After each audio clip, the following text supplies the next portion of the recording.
Hi everyone, my respected teachers, and my dear batchmates and friends, and the entire MRDC family. A very warm good evening to everyone. Although I am unable to be physically present today, my heart is very much there. In those familiar corridors, classrooms, labs, and clinics that gave me some of the most beautiful memories of my life. Today, I wish to leave behind every title, qualification, and designation associated with my name. Today I am simply roll number 19 once again. The same woman who was often found in the classroom or library asking questions, preparing for exams, participating in some of the activities, and preserving almost every notice and document. Yes, books were among my closest companions, but college life was never only about books. It was also about laughter, friendly arguments, celebrations, anxieties, shared notes, borrowed instruments, and moments that seemed ordinary then but feel priceless today. I loved my teachers deeply, and MRDC gradually became much more than a college. It became my second family. Most alumni remember the seniors who guided them, but we had no seniors. We were the first BDS batch of Manav Rachna Dental College. There were no old notes, no previous batches, no alumni photographs on the walls, and no senior to warn us about the examiner's favorite Viva question. The college was new, the labs were new, the clinics and dental chairs were new, even the traditions were waiting to be created. We were among the first students to enter those classrooms and proudly wear the white coat. Initially, the white coat felt like a symbol of achievement. Gradually, we understood that it was actually a symbol of responsibility, a promise to serve with knowledge, compassion, and integrity. Without realizing it, we were not merely studying in a new institution. We were helping to write its first chapter. Our journey began with the basic medical sciences. Anatomy introduced us to the extraordinary precision of the human body. BD Chaurasia and student Gray's anatomy became constant companions. Even today, when I examine a biopsy with a formalin smell, perform an FNEC, and assess any head and neck lesion, a part of me returns to the dissection hall. Physiology through Guyton taught us how the body functions in harmony. Biochemistry revealed the silent molecular processes within every cell. Microbiology introduced us to the powerful invisible world around us. Pharmacology taught us that every prescription carries responsibility. General pathology through Robbins and Hirschmohan introduced us to inflammation, healing, immunity, and neoplasia. Perhaps this was where disease first stopped being merely a chapter in a book and became a story unfolding within cells and tissues. Medicine taught us to see the patient as a whole. Surgery taught us discipline, planning, and courage.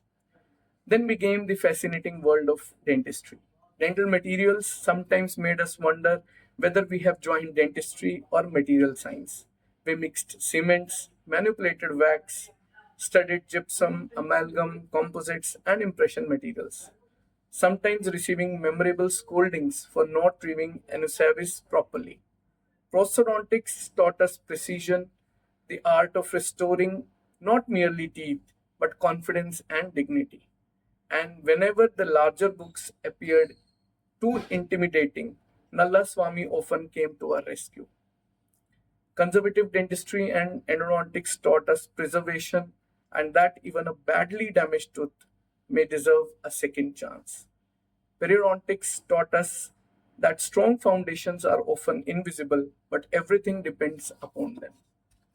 Oral surgery gave us the unforgettable experiences of the first injection, first extraction, and first suture. Pedodontics taught us patience and sometimes the art of negotiating with a child who had already decided not to open the mouth. Orthodontics taught us that small, carefully directed forces can create remarkable changes over time. Oral medicine and radiology trained our eyes to observe. Community dentistry reminded us that our responsibility extends beyond the dental chair and into the society. And then there was Schaefer's, the gateway to the subject that spoke to me most deeply, oral pathology. While other branches taught me how to restore, preserve, move, replace, or remove a tooth, oral pathology asked a different question. Why did the disease occur? It connected the clinical history, radiographic appearance, and microscopic changes. It transformed an ulcer, swelling, or tumor, or cyst into a story written in cells and tissues. Gradually, I realized that I was not merely looking through a microscope. I was learning to read the language of disease. What began as an undergraduate subject eventually became the direction of my professional life. While preparing for this reunion, I opened the files that I have preserved for nearly 20 years: fee receipts, attendance records, results, faculty lists, handwritten notes, and old notices. People often ask me, Bhuvan, why do you preserve everything? Some friends still say, Bhuvan, ab to padna band kar de, but I'm still studying. I may have added numerous qualifications after 2011, but deep within, I continue to remain a student.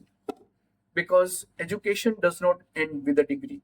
Documents preserve dates, but memories preserve emotions. To my dear batchmates during college, I was known by my many names: Bhuvan, Bhuvi, roll number 19, the Padaku, and for some, perhaps the Kida, who was always preparing for the next examination. I was fortunate to perform well in academics and top examinations, but life has taught me a much greater truth. College gives almost everyone the same question paper. Life does not. In life, every person receives different questions, different challenges, and different circumstances. That is why life cannot be judged by one common marking scheme. Today, when I look at my batchmates, I do not see ranks. I see people who have built careers, cared for families, faced struggles, overcome disappointments, and continued moving forward. Some victories are invisible to the world, others are known only to the person who fought for them. Therefore, today I sincerely believe every member of our batch is a topper. Each one of us has topped life in a different subject and in a different way.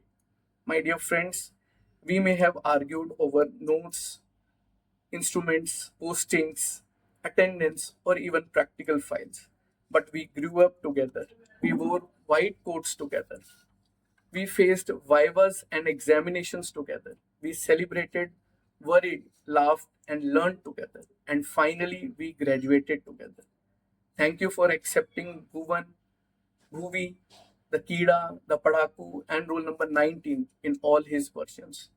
I may not have said it enough then, but I say it wholeheartedly today.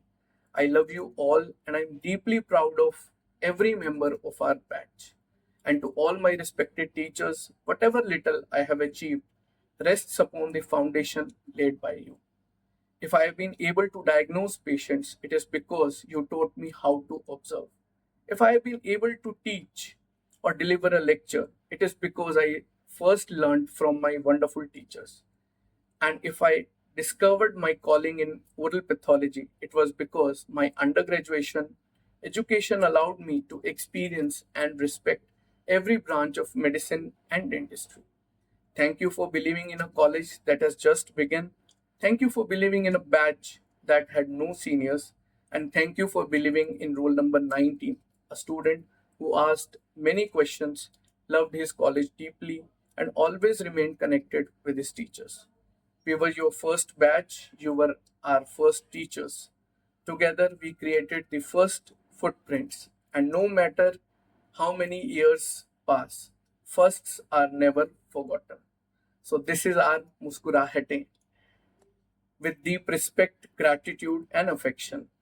This is your Bhuvan Nagpal, roll number 19. Thank you so much.